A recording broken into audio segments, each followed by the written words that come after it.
를 발견했는데 그 인계동에 관짬뽕이라고 그 간짬뽕을 되게 맛있게 하는 데가 있거든요. 진짜 미침. 사드세요. 아, 여기 배달 안 오죠 여기까지. 인계동에 30분 걸려요. 밤에 가면 15분이면 가긴 하는데. 자, 이게 여러모로 좀 힘든 날이죠. 모의고사 보고 왔고 지문도 어렵고 해서. 그치. 나 한번 해보자고. 나는 오늘 이것만 하면 끝이거든. 그래서 2, 3교시에 애들 시험 본다 그래서 무슨 시험이요? 1, 2학년들 뭐 시험지 만들어 놓고 그거 보기로 해가지고 나는 아 그러네. 걔네 그럼 모의고사 보고 와서 시험 봐야 되는 거야? 세상에. 유감인 거지 뭐. 어떡해. 유감스러운 거지 뭐. 진짜 해도 되는 거 맞지? 지금 상태들 괜찮죠? 해도 되지? 그래.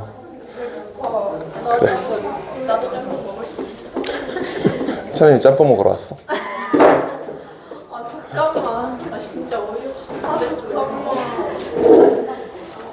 자, 그러면 한번 우리 너무 길지 않게 해서 일찍 끝내드릴 테니까 일단 한번 해봅시다. 자, 6강의 1번이 가장 어려운데 이게 내용상으로는 올해 시험 범위, 중간고사 시험 범위에서 내용은 제일 어려워요. 근데 괜찮을 거야. 안 괜찮을 수도 있어. 근데 일단 괜찮다고 생각을 하고 해보자고. 외국인 투표와 민주적 시민권의 경계. 벌써 제목부터 심상치 않은데 자, 한번 생각을 해볼까? 우리나라에서 외국인이 투표할 수 있나요? 아니요. 못해요? 할 수 있어요. 못해요. 어디서 할 수 있지? 이거. 아니 그거 말고 외국인이 우리나라에서 선거권을 가지고 있는 경우가 있어요. 어떤 경우에 그럴까? 이거 정법한 친구들은 알 텐데. 여기 정법로 있나? 정법한 사람. 그럼 알 텐데. 모르는데요? 아, 알아야 돼. 거기 분명히 나와 있단 말이야. 아닌데 안 된다고 했는데. 다 모르잖아. 그래? 안 된다고. 정확히는 어떻게 돼 있냐면 국가 단위 선거가 있고 지방 단위 선거가 있죠. 지방자치단체장이랑 지방자치의원을 뽑는 선거에 외국인이 투표권을 가지고 있어요. 안 배웠어요 그런 아 그래? 알았어. 자, 그래서 그런 게 있어. 그러니까 우리나라 제한적으로 외국인한테 투표를 허용을 하는 건데 그게 정당할까요? 어떻게 생각해요? 정당 안 해요. 정당 안 해요라니. 보통 부당합니다라고 얘기하지 않나라고 생각이 드는데 어쨌든 뭐 오늘 어휘력이 좀 안 좋은 상태니까 그럴 수 있어. 외국인한테 투표권을 주는 게 조금 이상하게 느껴져요, 우리 입장에서. 그치? 왜 이상하게 느껴지지? 우리나라 사람이 아니에요. 그치. 그거를 조금 세련되게 표현하면 투표권은 시민의 권리의 가장 본체를 이루는 거잖아. 근데 이 사람 우리나라 국민이 아닌데 이 사람한테 투표권을 허용한다는 게 이율배반적으로 느껴지는 거예요. 우리의 직관이 그래.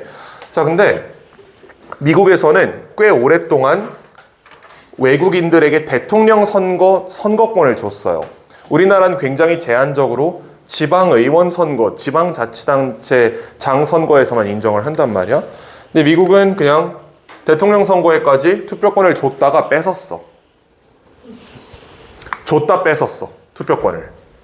왜 줬다 뺏었는지 한번 생각을 해보자고. 자, 미국에서 Practice of Permitting Aliens to Vote.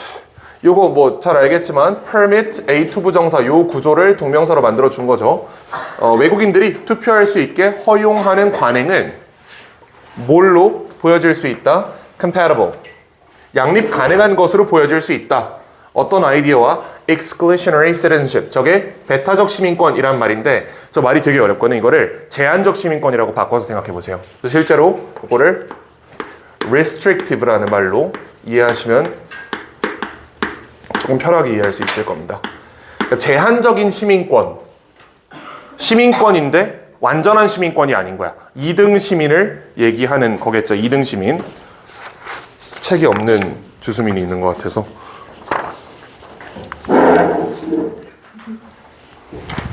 어, 2등 시민을 인정하는 것과 외국인에게 투표권을 부여하는 것 사이에 양립 가능성이 있는 것으로 보인다. 그러나 That's a hard balance to maintain. 그것은 유지하기 어려운 균형이다.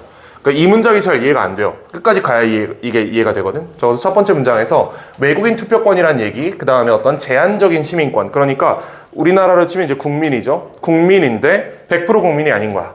뭔가 제한적인 국민성을 인정하고 제한적인 시민권을 인정하는 생각과 이게 양립 가능한지가 문제가 됐다. 이것도 이제 뭐 제한적 시민권이라고 바꿔서 생각하시면 되겠습니다. 일단 이 문장을 이렇게 두고 내려가 보자고. 자, 만약에 모든 권리 중에 투표권이 비시민의 손에 있다면, 즉 외국인이 투표를 할 수 있다면, 그러면 why should they not count as citizens? 왜 걔네 그냥 시민이라고 부르면 안 되는 거야? 자, 이거의 전제는 이거예요. 시민의 권리 중에 가장 근본적인 권리가 투표권입니다. 그렇지? 그러면 얘는 시민이 아니야. 100% 시민이 아니다. 근데 얘가 투표권을 가지고 있어. 시민의 권리 중에 가장 중요한 걸 가지고 있으면 그냥 이 사람 시민이라고 얘기하면 되는 거잖아. 굳이 이거를 2등 시민으로 나눠서 볼 이유가 없다라고 문제 제기를 한 겁니다. 이게 이해가 되나? 가장 본질적인 권리인, 자, 얘가 얘기하는 거는 시민의 가장 본질적 권리를 가지고 있어. 즉, 선거권을 가지고 있다면 얘를 시민으로 보지 않아야 될 이유가 뭐냐라고 얘기를 하는 거예요. 뭐 그렇잖아. 비시민권자들이 투표를 할 수 있다면 왜 그냥 걔네를 시민으로 부르면 안 되는 거야? 자, 그다음 두 번째, 여기 why should가 생략되어 있는 거겠죠? 이거 뭐 병렬이니까 y까지 해서, 자, 왜 should the entire distinction between residents and aliens citizens be abandoned? 왜 그냥 이거 없애버리면 안 되냐는 거예요. 외국인이랑 시민을 나누는 이 기준을 그냥 없애버리는 건 어떠냐라고 얘기를 한 겁니다. 계속 얘기하지만 가장 본질적인 권리를 가지고 있다면 이 사람을 시민으로 대우하지 않을 이유가 없다. 가장 중요한 걸 가지고 있는데 왜 얘는 시민이 아닌 걸로 자꾸 취급을 하느냐 문제 제기를 하고, 야, 그럼 아예 이 resident는 지금 거주인이라고 돼 있잖아. 이걸 영주권자라고 생각하시면 돼요. 비시민권자인데 투표할 수 있는 사람들 있지. 위에서 얘기한 걔네들이에요.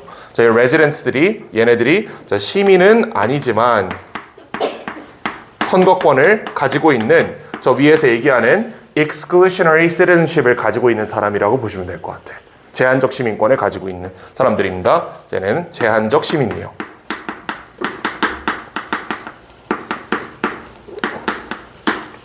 문제 제기가 납득이 되시죠?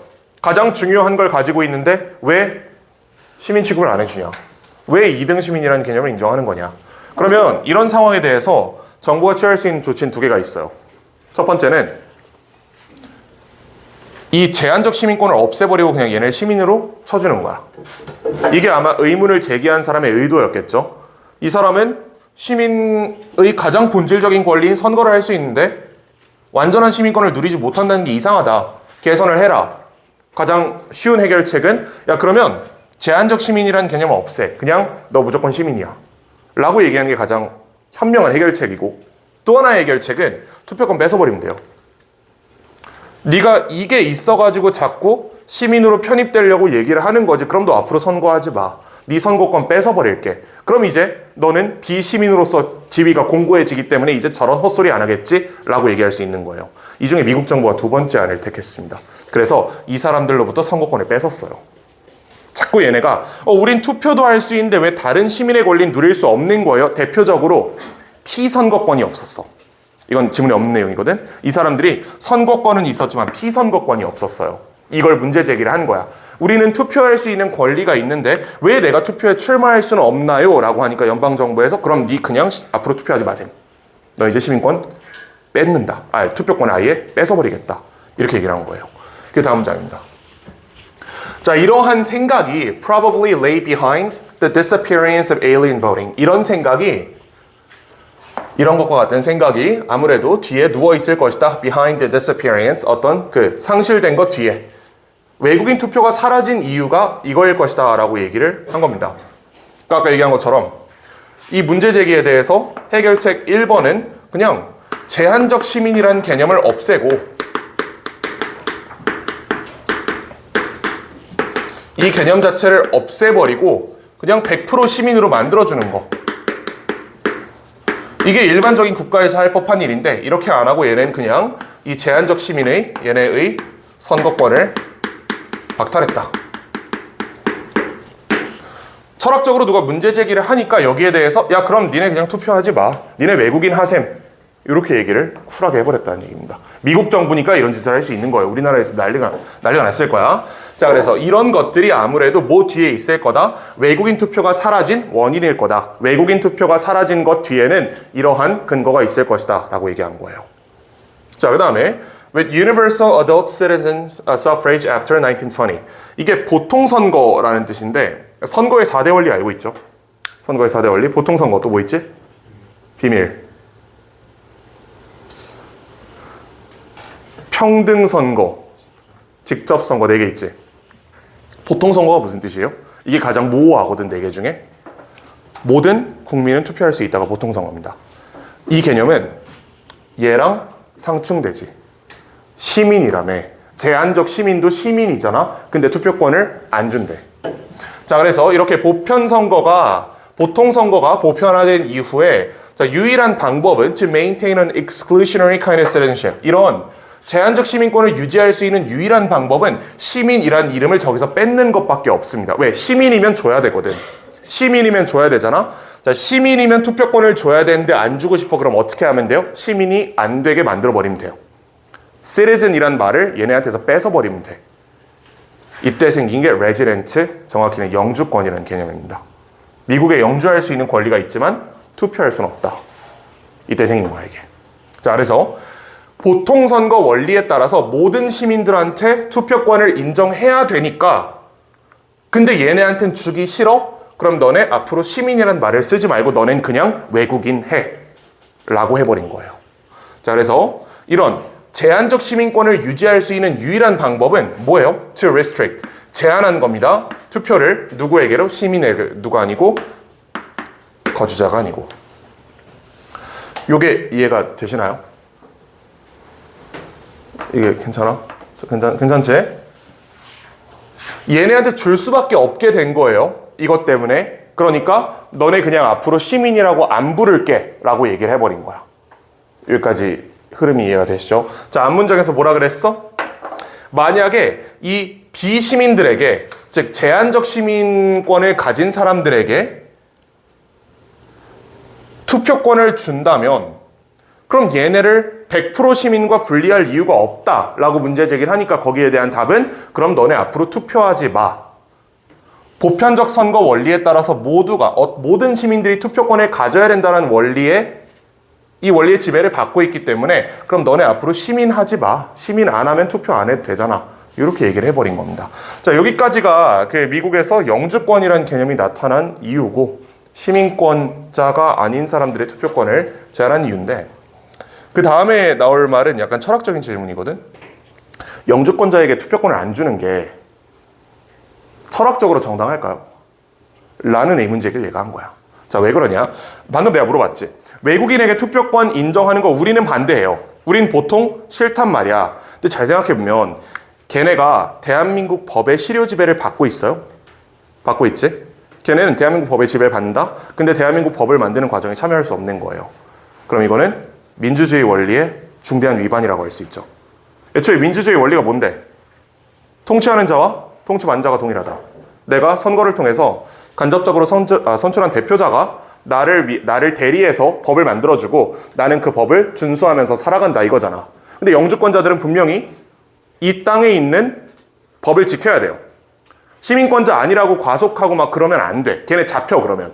이제 법의 지배를 받는데 법을 만드는 과정에 참여할 수 없다라는 거는 민주주의 원리에 위배되기 때문에 철학적으로 문제 제기를 한 겁니다. 여기에 대해서. 자, 그러나 어떤 active democracy 이론은 적극적 민주주의 이론은 no 있으니까 부정어죠. 용인할 수 없다. 이러한 구별을. 자, 이러한 구별이 뭐겠어? 이거는 영주권자와 시민권자를 구별하는, 즉 얘네한테는 투표권을 안 주고 얘네한테 투표권을 주는 이런 구별을 민주주의 원리는 용인할 수 없다는 거예요. 얘네는 선거권이 없고요. 얘네는 선거권이 있어요. 이거 말도 안 된다. 얘네가 법 만드는 과정에 참여 안 했다고 해서 법을 어겼다는 건 아니잖아. 얘네 법 지켜야 되잖아. 그럼 얘네는 자기 자신에 의한 통치가 실효적으로 일어나지 않다고 봐야 되겠지. 그래서 문제가 있다라고 얘기한 거예요. 자, 보시면 우리의 일반적인 삶을 규제하는 법은 만들어져야 된다. 누구에 의해서? Those who are taking part in it. 거기 참여하는 사람들에 의해서. 자, 법은 우리를 규제하는 법은 만들어져야 돼. 누구에 의해서? 참여하는 사람들에 의해서. 당연한 얘기죠. 법은 실제로 우리가 만들 수 있어야 된다는 얘기야. 우리가 간접적으로 만들고 있잖아. 지금 대한민국 법은. 뭐 당신들 아직 선거권이 있는지는 모르겠는데 이제 있는 사람도 있을 수 있지. 올해부터 있는 사람들이 있을 거예요. 당신들이 직접 법을 만드는 거예요. 국회의원을 뽑잖아. 걔가 만들어주는 거지. 이상한 법 만들면 걔 안 뽑으면 돼. 우리가 거의 간접적으로 우리는 법을 만들고 있는 거다. 자, 법은 만들어져야 돼. 누구에 의해서? 당신들에 의해서. 그 사회에 참여하고 있는 사람에 의해서 만들어져야 민주주의 원리에 위배가 없는 거예요. 자, 그리고 residence is the only convincing test. 거주성은 거주하고 있다는 사실이 유일한 시험이에요. 뭐에? Of whether someone is taking part. 누군가가 참여하고 있는지에. 거주하고 있다면 사실상 참여하고 있는 거라고. 그러니까 법의 규제를 받고 있다. 이렇게 얘기를 하는 거예요. 단체. 요게 요 are taking part in it 얘가 실제로는 어떻게 해석이 되는 거냐면 법의 규제를 받고 있다라고.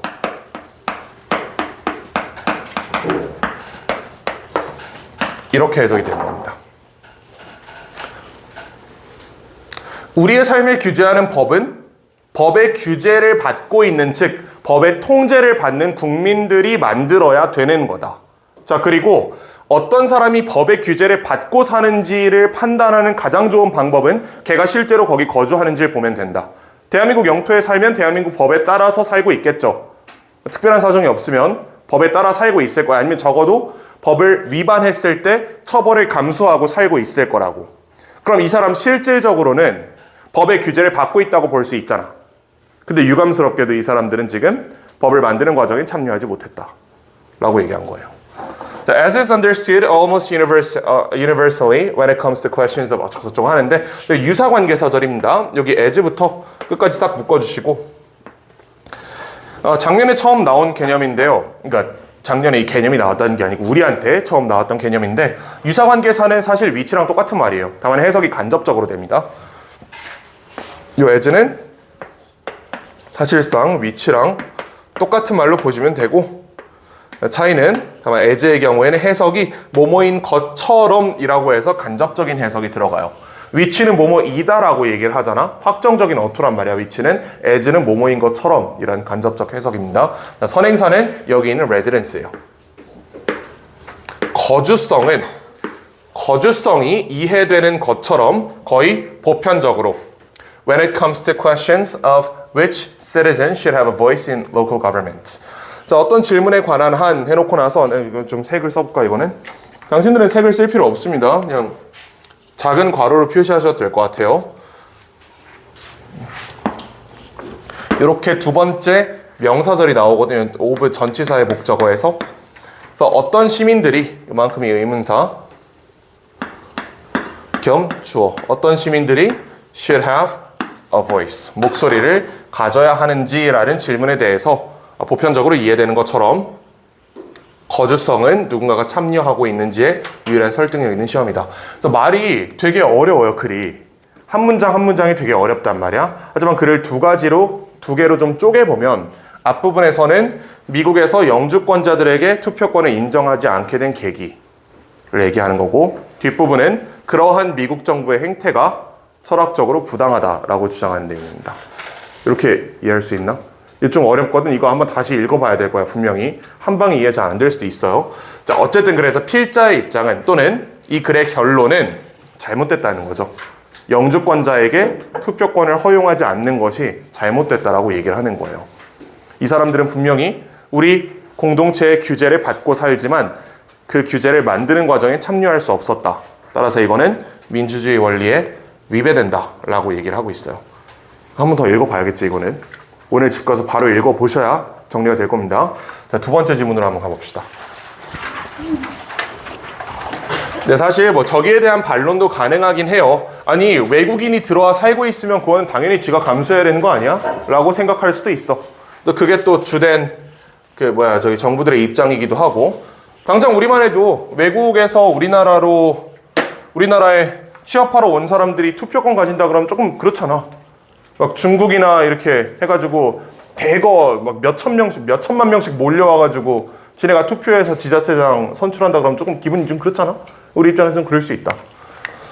뭐 철학적으로는 그렇다. 얘는 쉬워요. 맥락과 위치, 환경이 예술 해석을 형성하는 방법인데, 얘는 이렇게 한번 보자. 우리가 길을 걷다가 바나나 껍데기가 길에 이렇게 버려져 있어. 뭐라고 생각해? 저거 밟으면 미끄러지나 이런 생각을 하는 사람도 있을 건데, 일반적으로 우리는 그거 보면서 아, 참 우리나라 시민의식 안 좋다 이렇게 생각을 하고 있을 거야. 어떤 시민의식 없는 놈이 바나나 쳐먹고 저기다 버렸을까? 저건 쓰레기다라고 생각을 했을 거예요. 근데 우리가 호암미술관에 갔어. 호암미술관에 갔는데 왜요? 뭐요? 눈물이 납니다. 힘들어. 야, 왜 이렇게 덥냐 여기? 그래? 아우 더워. 저기 있었네. 벗으라고? 뭐라고요? 자, 여기 상태가 자 좋습니다. 나 지금 눈앞이 제대로 안 보이는 것 같거든. 근데 괜찮아. 자, 그러니까 바나나 생각해봤을 때 여기 이렇게 바나나 껍데기가 있으면 우린 그거 보면서 아, 누군가 먹고 대충 버렸구나. 이 시민의식 없는 모 같은 놈이라고 생각을 할 거예요. 근데 호암미술관에 갔는데 어떤 굉장히 럭셔리해 보인 이런 전시대가 있어. 거기 이렇게 바나나 껍질이 슉 하고 올라와 있어요. 우리 뭐라고 생각해 그거 보고? 작품이라고 생각하지. 그치? 근데 실상은 어떤 사람이 바나나 먹으면서 관람하다가 돌 데가 없네. 여기다 둬야지 하고 이렇게 놓고 간 걸 수도 있는 거야. 근데 우린 이거 작품으로 해석하잖아. 분명히 똑같은 바나나 껍질인데 이게 길거리에 있을 땐 쓰레기라고 생각을 했다가 얘가 작품 전시대 위에 올라가 있으니까 아, 이거는 뭐 현대의 뭐 미끄러진 뭐 연병을 뭐 하는 뭐 무슨 작품이고 뭐 어디 380억짜리 뭐 이렇게 생각을 한단 말이야. 우리는 그걸 비판한 거예요. 사람들이 그렇게 무지하다. 자, when people ask what any painting hanging on a gallery wall means. 자, 어떤 사람들이 요 are asked 하고 나서 이렇게 명사절 나왔는데 지금 요건 해석상 할 것을 요청하다가 아니고 질문 받다기 때문에 사형식으로 봐야겠죠? 이건 사형식이 될 거고요. 따라서 요 people은 얘는 간접 목적어였다가 주어로 전환된 수동태의 주어가 되겠고 얘가 직접 목적어입니다. 자, 사람들이 질문 받았을 때 뭐라고? What any painting 하고 hanging on a gallery wall까지가 이렇게 묶일 거야. 그 전시장에 걸려있는 그림이 무엇을 의미하는지 질문을 받는다면 이렇게 볼 수 있죠. 간접의문으로 처리할 수 있지. 명사절로. 자, 그러면 no matter how strange it might appear. 그것이 얼마나 이상하게 보이던 간에 자, 요 문장을 한번 처리해 볼 건데 no matter how 이만큼은 however로 바꿀 수 있다는 거 알고 계실 거고 요만큼 있잖아. 얘가 however이 될 수 있어요. 이거 써놨다고 해서 그러나라고 해석하는 사람은 설마 없을 거라고 믿고 no matter how strange 그것이 얼마나 이상하던 간에 복합관계 부사로 처리하겠지? 근데 실제 해석할 때는 여기 strange까지 한 덩어리다라고 보셔야 돼요. 이렇게. 자, 얼마나 이상하던 간에 it might appear 하고 여기 보어 자리에 제가 들어가는 거겠죠. 그게 얼마나 이상하던 간에 그리고 as is는 방금 우리가 전문장에서 봤던 유사관계사절이 또 나온 겁니다. 마치 뭐뭐처럼 as the case, 경우인 것처럼 대부분의 어떤 추상미술, 표현미술이 그러하듯이 그러니까 추상미술 작품들 보면 조금 저게 왜 800억이지? 라고 생각이 드는 작품들이 많아요. 대충 페인트통 이렇게 한 두 개 이렇게 쏟아놓은 것처럼 생겼는데 이게 무슨 현대인의 무슨 뭐 고뇌와 뭐를 상징하는 뭐 지랄이고 800억이고 뭐 이렇게 돼 있잖아. 설명을 보면. 그러니까 대부분 그러하듯이 대부분 이 추상미술, 표현미술 작품이 그러하듯이 얼마나 이상하게 보이던 간에 they tend to find meaning. 그들은 의미를 찾는 경향이 있다. 그 안에서. 왜? It is located in a gallery. 그것이 전시장 안에 있기 때문에. 그럼 여기서 우리가 요 it 있잖아? 얘랑 여기 있는 요 it이랑 여기 있는 it 있죠? 내가 세 개 지금 박스 친 거 있지? 이거 싹 다 페인팅이에요. 이거 가주어 진주어 이런 거 아니다. 이거 다 그냥 페인팅 받아주는 거야, 직접적으로. 해석해보면 그 페인팅이 얼마나 이상하게 보이던 간에 사람들은 그 페인팅 안에서 의미를 찾는 경향이 있다. 왜? 그 페인팅이 갤러리 안에 있기 때문에. 이렇게 해석되죠. 이거 다 가주어 아닙니다. 싹 다 페인팅이에요, 이거는. 설마 3학년식이나 돼가지고 지칭 추론 문제가 나올까 싶은데 혹시 나오면 요 it은 다 페인팅이다. 처리하시면 되겠죠. 자, 얼마나 이상하게 보이던 간에 사람들은 거기서 의미를 찾는데요. 아까 내가 바나나 껍질 예시를 들어줬잖아. 바나나 껍질이 이 굉장히 럭셔리한 대리석 전시대 위에 올라가 있으면 사람들은 이게 작품이라고 생각을 해. Consider soda can found thrown away on a city street. 자, 이 문장은 해석은 간단해요. 뭐 해석은 당연히 거리에 버려진 음료수 캔을 한번 생각해봐라 이런 뜻일 거야. 근데 지금 여기 얘랑 얘의 관계가 어떨지를 생각해 보시고 설마 이거를 can found라고 읽는 사람은 없을 거 아니야. 조동사 다음엔 원형이 오기 때문에 이거는 조동사 동사 원형이 아니고 얘가 주어예요. 아니 주어래. 명사예요 이게. can이 명사다. 정확히는 얘가 명령문 동사였기 때문에 목적어로 쓰인 거예요. 소다 캔을 생각해 봐라. 그럼 이제 found는 소다 캔을 수식하는 분사라는 건 쉽게 알 수 있어. 발견된 캔을 생각해봐라 일 것 같고 뒤에는 버려진 상태로 라는 뜻인데 저 thrown away를 어떻게 문법적으로 처리해야 될지가 문제입니다. 이게 처리가 잘 안 될 수 있어. found랑 thrown away가 둘 다 뒤에서 캔을 수식한다고 보기엔 이 사이에 접속사가 없기 때문에 안 돼요. 분사의 병렬이라고 볼 수는 없어. 이거는 분사 병렬은 아니다. 그럼 이 thrown away를 어떻게 처리해야 될까? 맞추는 사람 일찍 보내줘. 힌트를 드리면 found는 can을 수식하는 분사가 맞아요. 발견된 can을 생각해봐라요. 그럼 얘는 어떻게 해석할래? 응?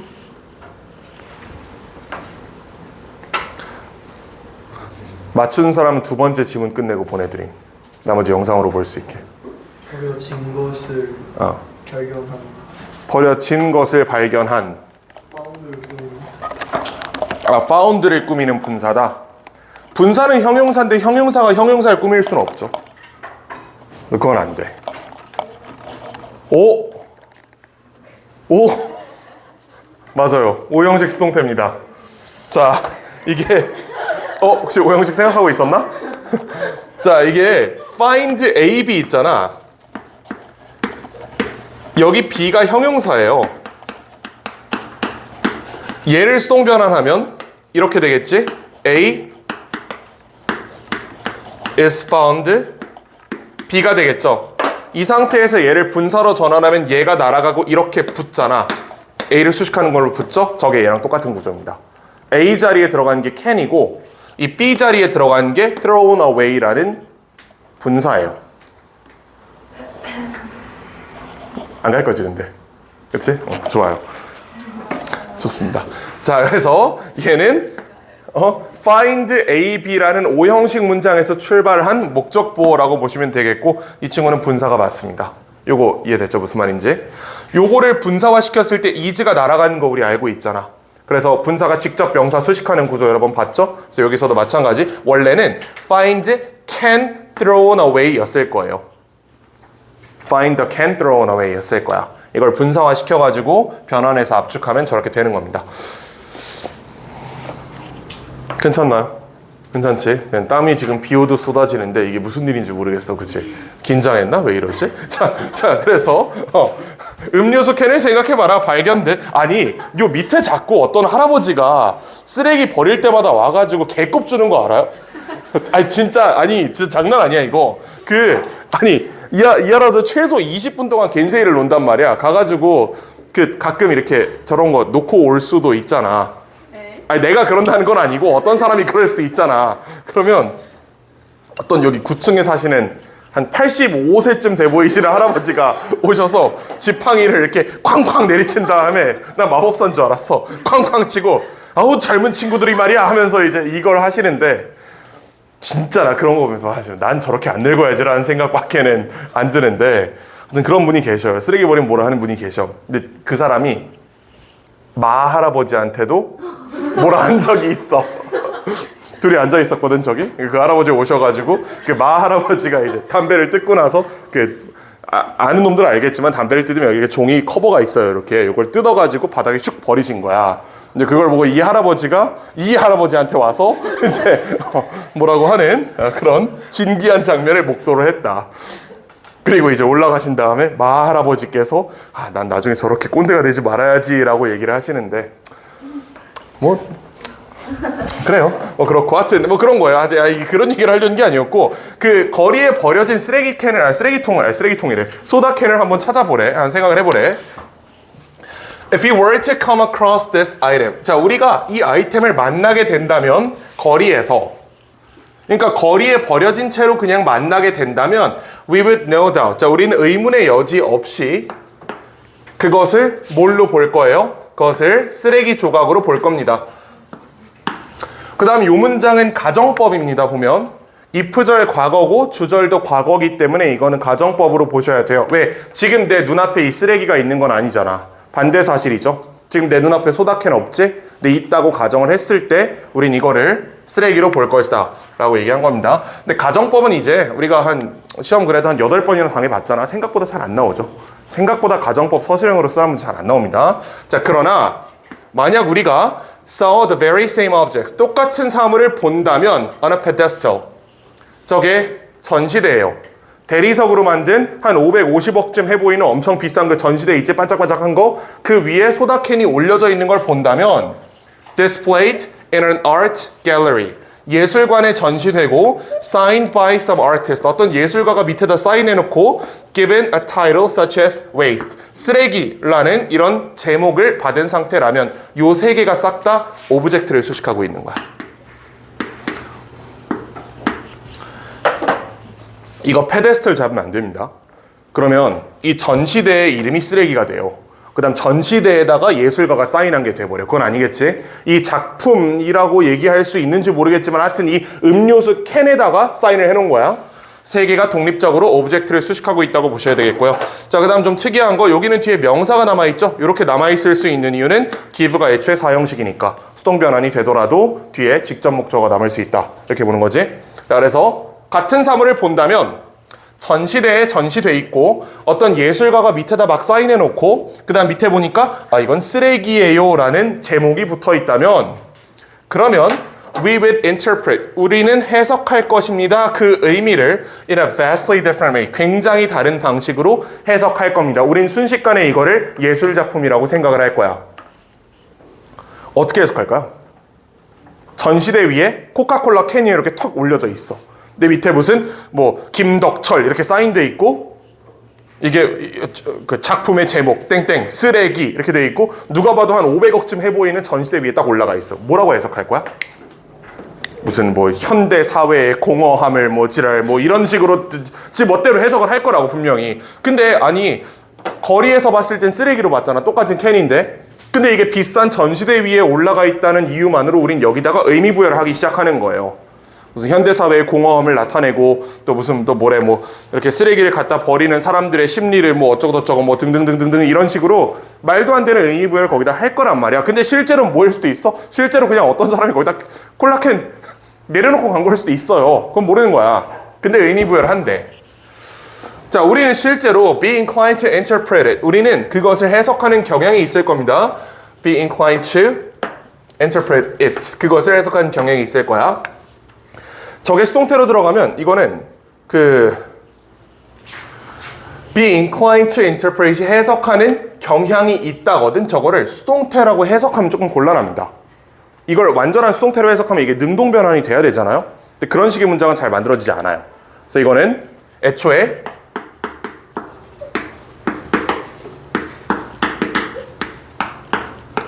이 표현 자체가 뭐뭐 하는 경향이 있다라고 능동처럼 해석이 돼요. 그래서 이걸 수동으로 생각하시면 조금 문제가 될 수 있다. 자, 정확한 be inclined to 부정사의 해석은 to 부정사 하는 경향이 있다. 이렇게 해석해야 됩니다. 자, 어쨌든 우린 이거를 해석하는 경향이 있어요. 어떤 예술적인 형태로 describing a throwaway or materialistic society, 뭐 일회용이거나 물질주의적 사회를 비난한다고 이런 형태로 해석을 할 거랍니다. 그래서 여기 보시면 describing이 비난하다라는 뜻이거든. 비난한다. 일회용품을 비난하는 의도에서 어떤 작가가 이걸 만들어 놓은 거야 라고 생각을 할 수도 있고, 이거 물질주의적 사회를 비난하려는 의도를 가지고 이런 작품을 설치한 거야 라고 생각을 한다고. 결국은 핵심은 지멋대로 생각한다는 거예요. 분명히 똑같은 사물이 주차장에 버려져 있을 땐 쓰레기라고 생각을 했는데 이게 전시대에 있다는 이유만으로 지금 엄청나게 럭셔리한 무슨 뭐 물질주의 사회에 대한 비난 이런 있어 보이는 타이틀을 얻은 거야 얘가. 실제로는 그냥 코카콜라 캔인데. 자, 명확하게 어떤 캔의 위치는 on a sidewalk versus its display on a pedestal in an arts gallery will influence. 자, 여기 동사가 있고요. 주어를 어떻게 잡으셔야 되냐면 일단 can's location입니다. 캔의 위치, 거리에 버려져 있는 캔의 위치. 자, 어디에 대비해서 versus가 이게 그 당신들이 잘 알고 있는 vs 있죠? 맞짱 뜨다 할 때 쓰는 이거 있잖아? 이게 versus예요. 뭐에 대비하여. 자, 뭐에 대비하여? 그 전시에 대비하여 예술 갤러리의 어떤 전시대, 받침대 위에 올려 있는 이 전시된 상태와 대비하여 얘가 거리에 있다는 위치는 영향을 미칠 겁니다. How we will interpret it. 우리가 그것을 어떻게 해석하는지에 영향을 미칠 거다. 얘는 사실 굉장히 쉬운 지문이죠. 똑같은 캔인데 이게 어디 있냐에 따라서 굉장히 다른 해석이 이끌어진다. 어떤 경우에는 그냥 쓰레기, 어떤 경우에는 어떤 예술적 의미를 가진 뭐 어쩌고 연병 뭐 이런 거. 자, 괜찮을 것 같고, 자, 세 번째 거를 가보자고. 얘는 또 뭐 첫 번째 거만큼 어렵진 않아요. 나 왜 이렇게 덥지? 진짜 개더운데 왜 이렇게 덥지 오늘? 뭐 싫어? 내가 땀 닦는 것 때문에 집중이 안 된다고? 반딱거려서? 왜 반딱거리는 분도 있잖아. 갔다 오세요. 그니까 잠깐 쉬었다 갈까? 야, 우리 3분만 쉬었다가 6시 10분에 시작하자 그러면.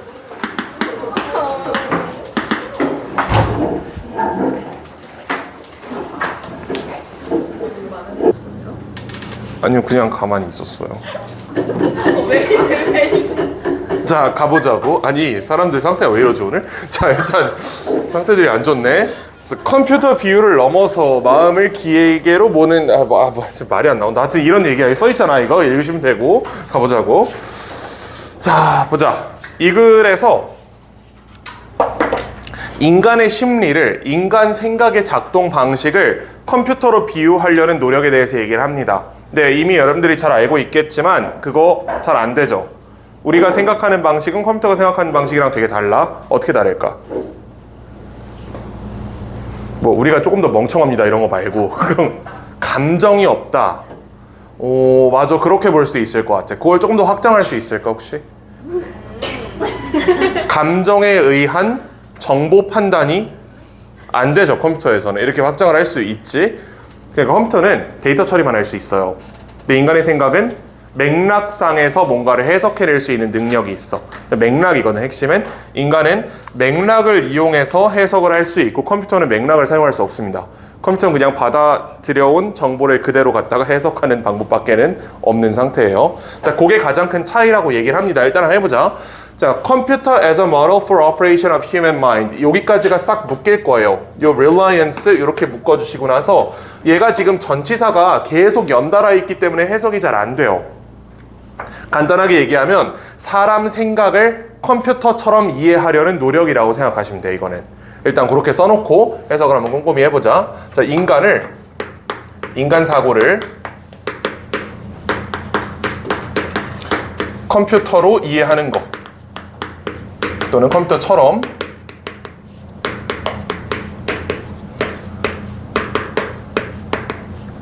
이렇게 얘기하시면 될 것 같아요. 자, 그럼 이제 실제로 해석을 해보자고. 컴퓨터에 의존하는 거야. 모델로서 어떤 모델? 작동에 대한 모델, 인간 생각에. 인간 생각이 작동하는 법을 컴퓨터랑 동일하다고 보는 것이라고 해석이 되죠. 그러면 같은 말입니다.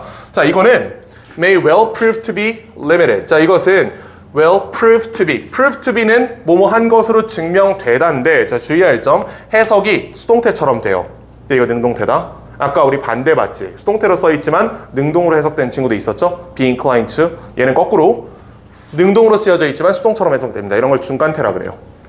prove to be 뭐뭐인 것으로 증명될 것이다. limited 제한적인 것으로 증명된다. 이 문장에서 뼈대만 남기면 reliance will prove to be limited예요. 또는 reliance is limited 이렇게 문장을 압축할 수 있어요. 인간 사고를 컴퓨터처럼 이해하는 것은 제한됐다? 잘못됐다? 제한됐다. 안 된대. 자, 그 다음에 원급 비교, 이건 그렇게 중요한 건 아닙니다. 자, 뭐만큼이나 제한돼 있냐. 그 초기에 행동주의의 사람들이 막 난리를 치던 그런 시절이 있었어요. 이 행동주의에 의거한 인간 사고의 이해만큼이나 제한된다 이런 뜻입니다. 그러니까 결론적으로 얘는 행동주의만큼이나 컴퓨터 모델로 사람 생각을 이해하는 것이 잘못됐다라고 얘기하는 거예요. 그럼 여기서 직접적으로 나와 있진 않지만 추가적인 정보, 행동주의에 의거한 사람 생각의 해석도 컴퓨터만큼이나 잘못됐다라고 얘기할 수 있겠지. 이게 이해가 되나? 무슨 말인지? 그러니까 딴 건 다 필요 없고 얘가 잘못됐다라고 기억하시면 돼요. 그럼 이렇게 넘어갈 수 있지. 자, 다음 문장. 심리학자들은 이미 begun to recognize, 인지하기 시작했습니다. The flaws of the mind as computer metaphor. 같은 말이네. 위에 우리가 한국어로 써놓은 거랑 이 문장이 똑같은 말이에요. 첫 번째 문장, 두 번째 문장은 같은 말입니다. 해석하면 심리학자들은 이미 인지하기 시작했다. 한계를, 생각을 컴퓨터로 비유하는 것의 한계를 인정하기 시작했다. 이미 인지했다. 사람은 컴퓨터처럼 작동하지 않는다. 자, 일단 이렇게 얘기를 하고, 일부 사람들은 turn to cultural anthropology as a way of understanding the factors. 자, 일부 사람들은 문화 인류학으로 집중을 돌렸다. 방법으로, understanding, 이해하는 방법으로 factors, 요인들을 outside any particular individual's brain. 어떤 사람의 뇌 안에 있는 그 특정한 요소들 밖에 있는 것들을 이해하는 방법으로 문화 인류학으로 눈을 돌렸다라고 하고, 그 다음에 that help 어쩌고저쩌고 하는 거는 individual make sense out of the world. 요거는 선행사가 복수잖아요. factors입니다. 이게 문장이 되게 길고 어려운데 이미 스포를 했죠. 사람은 맥락을 통해서 정보를 처리한다라고 했잖아. 그 얘기예요. 맥락을 통해 처리한다. 우리 뇌 밖에 있는 요인들이잖아. 내 머릿속 밖에 있는 요인들. 자, 이것들을 이해하는 방법으로 문화 인류학을 가져왔다. 자, 그 다음에 요 factors에 대해서 부가 설명을 하겠다는 거죠. 이 factors가 어떤 요인들인데, 자, 얘가 어떤 factors냐? help the individual, 개인들이 이해하도록 돕는 요인들이에요.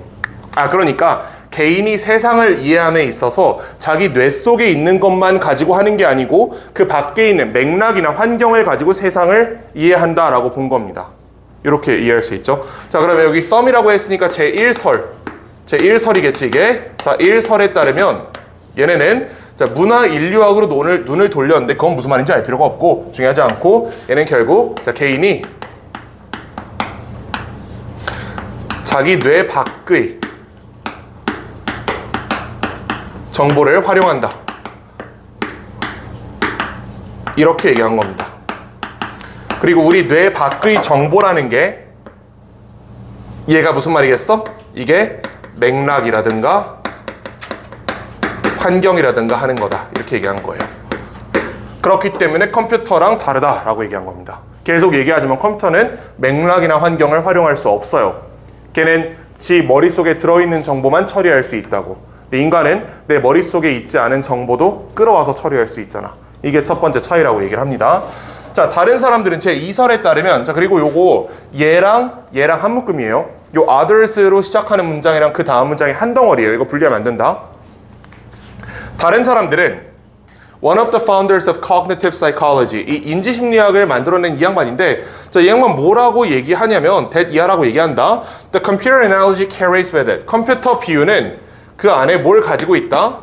Carries an unfortunate shift. 유감스러운 변화를 가지고 있다. 어디로부터 어디까지 가냐? Construction of meaning. 의미의 구성으로부터 어디로 가는? 정보의 처리로 가는 유감스러운 변화를 가지고 있다라고 얘기했어요.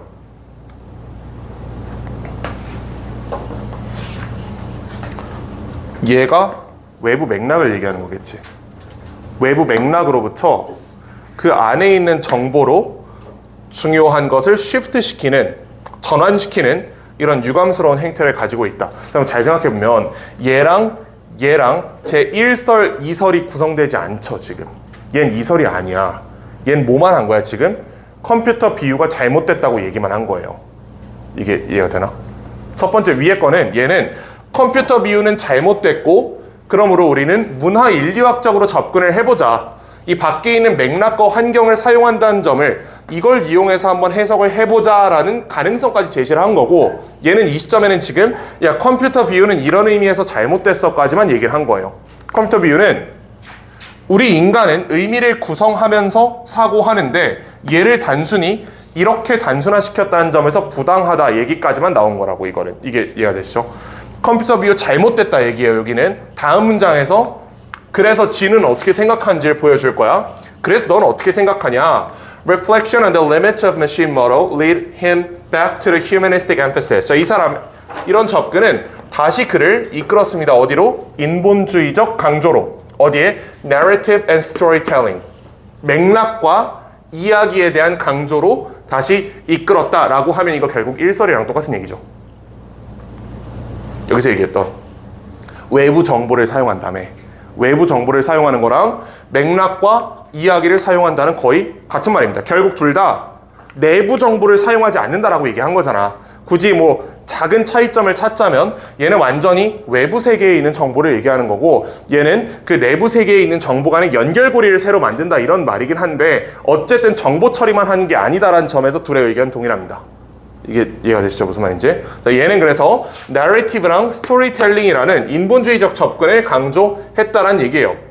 As essential ingredient, 핵심적인 요소로서 인간의 그 인지를 이해하는. 두 번째 의견, 여기 따르면 인간의 인지의 가장 중요한 특징은 narrative storytelling이에요. 그리고 첫 번째 설에 따르면 인간은 외부에 있는, 내 뇌 밖에 있는 외부 정보를 이용해서 세상을 이해한다 라고 얘기를 한 거야. 자, 그러면 제 2설 여기 따르면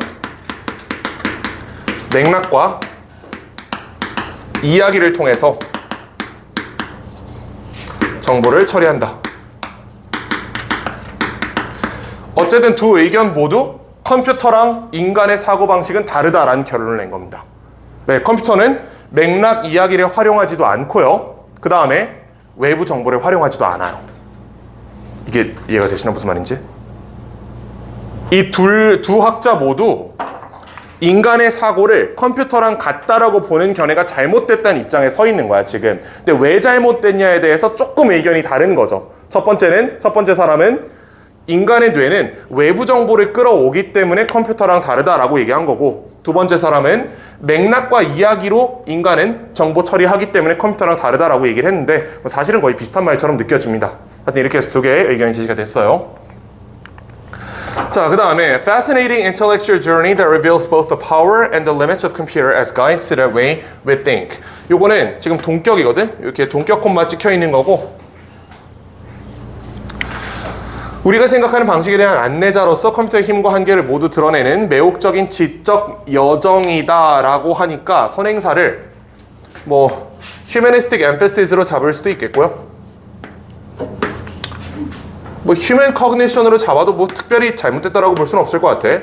어느 쪽으로 보든 큰 의미 차이는 없습니다. 자, 이거는 어떤 매혹적인 지적 여정입니다. 뭘 드러내는? reveals both the power and the limits. 힘과 한계를 드러내는 컴퓨터에 가이드로서 방법에 대한 가이드, 우리가 생각하는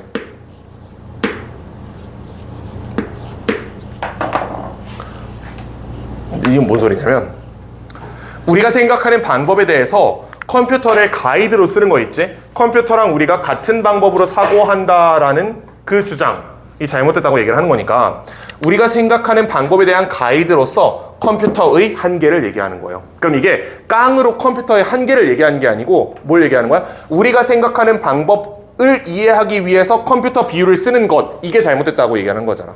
컴퓨터의 한계가 아니고. 이게 이해가 되나? 무슨 말인지? 우리가 생각하는 방식에 대한 가이드로서 컴퓨터를 쓰는 것의 한계예요.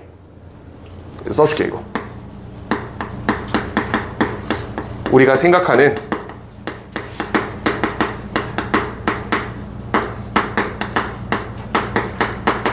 전치사 조금 무시하고 정확한 해석은 이렇게 돼요. 가이드로서 컴퓨터의 한계예요. 그러니까 여기서 어떤 내용일지를 조심하셔야 되나? 컴퓨터 자체의 한계가 있다. 이거는 틀린 얘기입니다. 이 사람은 컴퓨터의 생각 방식, 정보 처리 방식이 틀렸다라고 얘기한 적은 없어요. 그게 아니고 우리가 생각하는 방법을 가이드하기 위해 컴퓨터 비유를 쓰는 것은 한계가 있다. 간단히 얘기하면 우리가 생각하는 법과 컴퓨터가 생각하는 법이 동일하다고 보는 것은 잘못됐다라고 얘기를 한 거예요. 그럼 이게 이해가 되시죠? 그래, 요지는 뭐야 그러면? 우리의 사고 방식은 컴퓨터의 사고 방식과 다르다 라고 얘기한 거지. 다르다. 자, 그 다음 네 번째 거 가보자. 여기까지만 하면 됩니다. 하필 모의고사 한 날에 6강이 걸려가지고 이게 조금 쉽지 않은데,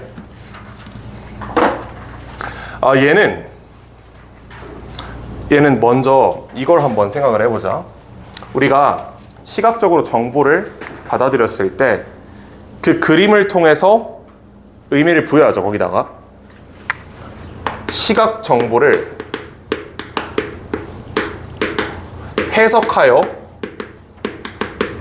여기서 뭐가 나와?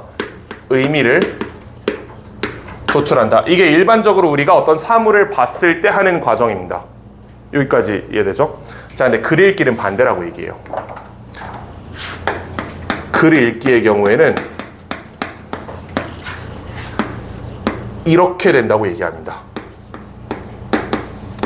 의미를 만들어내고 머릿속에서 이걸 가지고 시각 정보를 구현한다라고 얘기해요.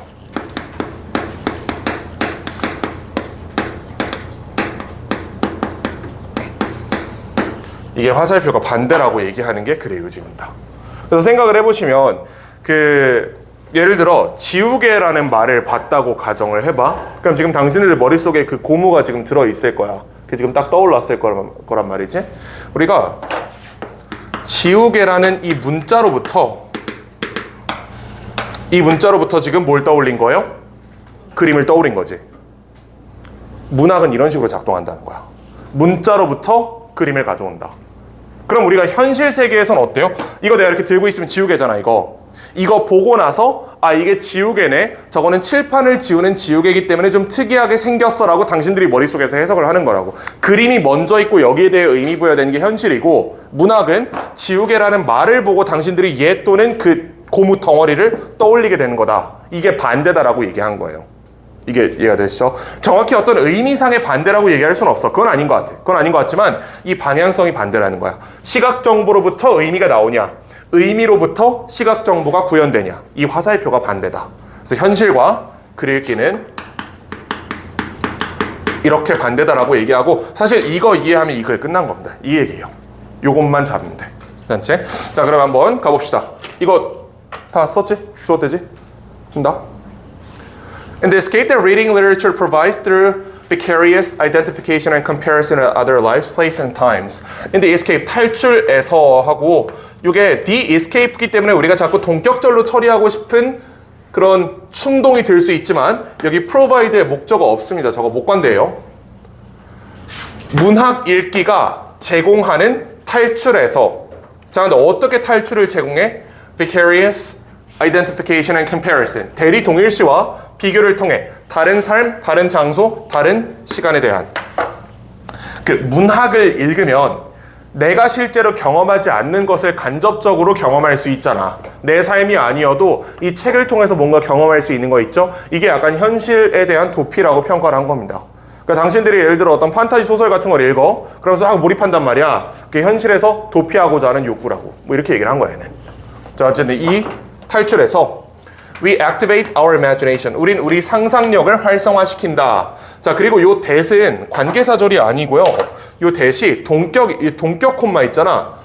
그 독특한 인간의 능력이에요. 저 that은 지시 형용사입니다.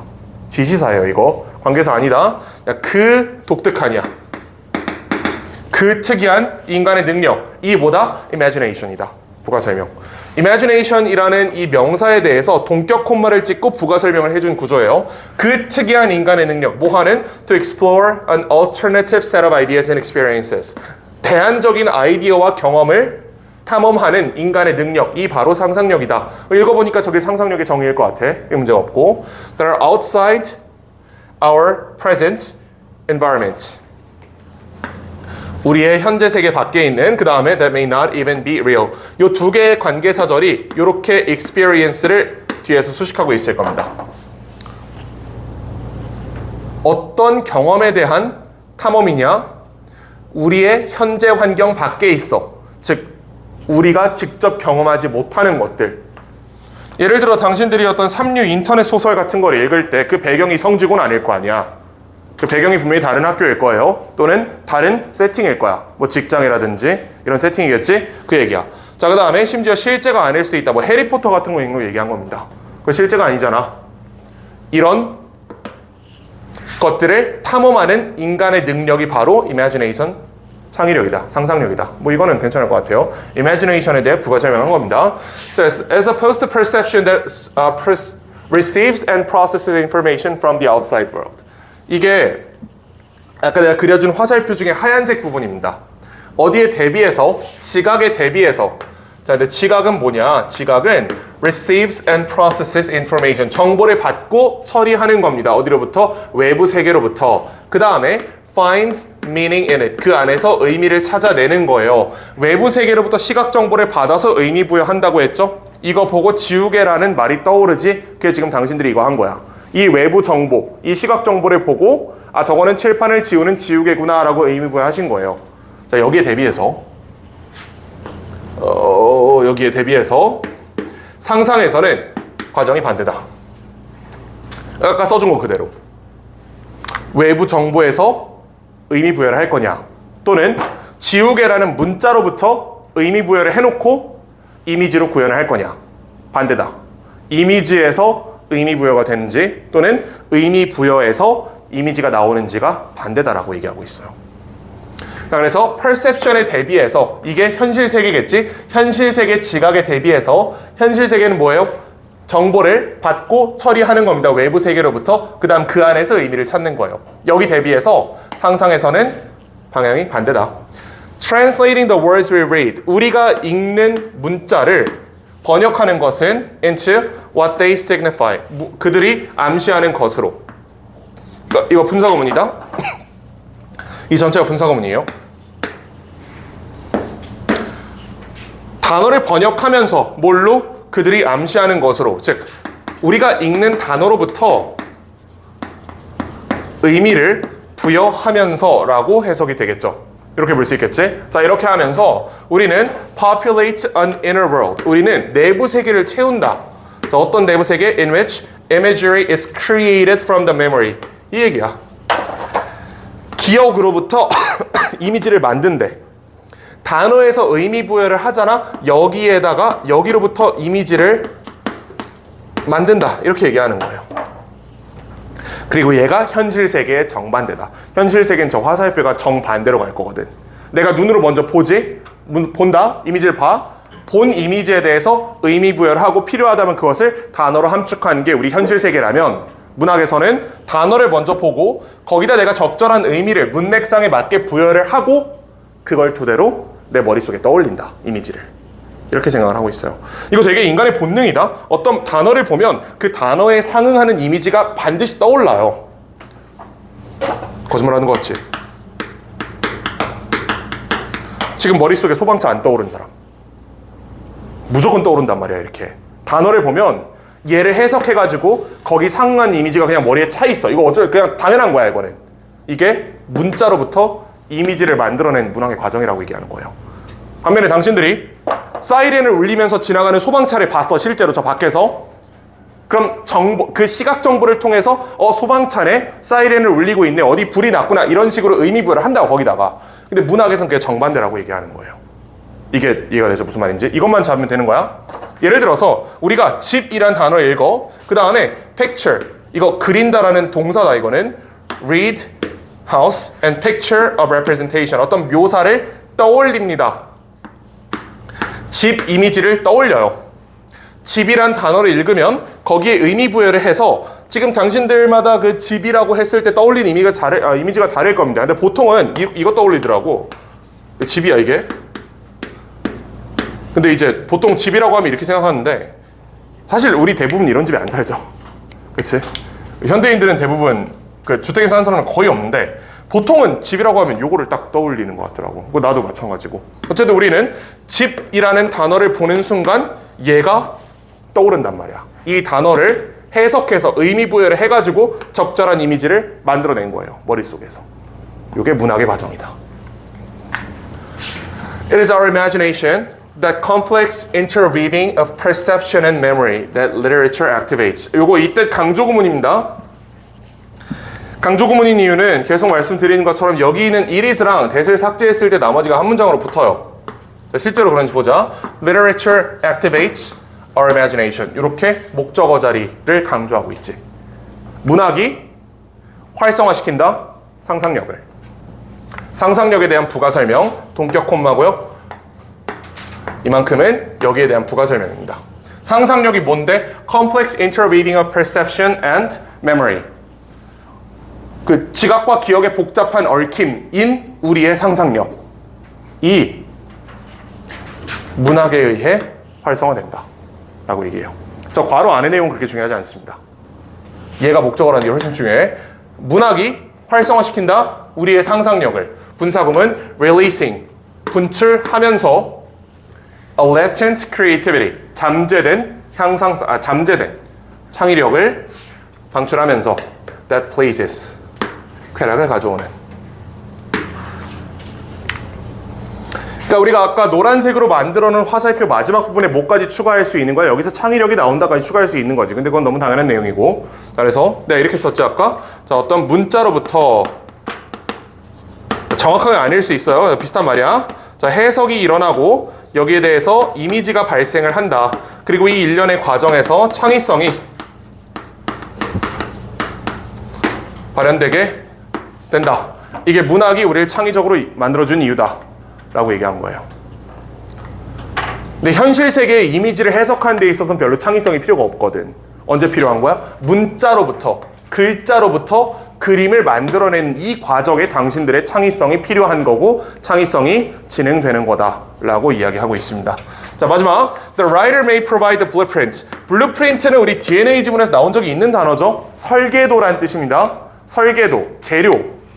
작가가 이거 제공한대. 하지만 독자가 방을 건설한다. 무슨 얘기죠? 단어는 누가 줘? 이 문자 누가 줬어? 이거 작가가 줬지.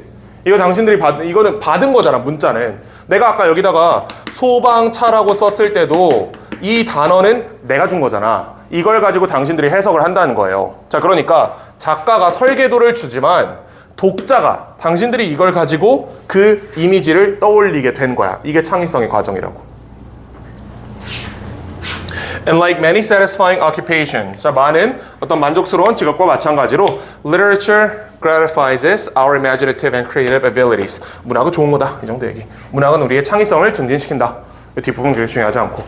이거 화살표 반대로 바뀐 거 이해되셨죠? 괜찮지? 자, 오늘 한 것 중에 반드시 첫 번째 지문은 다시 한번 읽어보셔야 돼요.